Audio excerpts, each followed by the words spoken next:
Chiang राय की ये जगह बिल्कुल मिस मत करना। सबसे पहले ये 9 स्टोरी पगोड़ा और ये आइकॉनिक ड्रैगन्स देखो।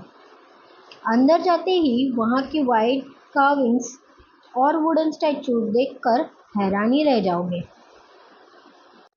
हर फ्लोर पर आपको डिफरेंट स्टैचूज देखने मिलेंगे। यहाँ का माहौल बहुत ही पीसफुल है। ऊपर से बहुत ब्यूटीफुल नज़ारे देखने मिलेंगे। इस वाइट ओरिएंटेशन हॉल में प्लास्टर और क्रिस्टल मिरर्स की ब्यूटीफुल कार्विंग की गई है। शटल पकड़ के ये giant Guanyin 90 metre tall goddess of mercy statue देखने चलते हैं। एलिवेटर से ऊपर आते ही आप सरप्राइज हो जाओगे। हर दीवार पर इतनी बारीकी से काम किया है कि ये पूरा ड्रीम लाइक लगता है।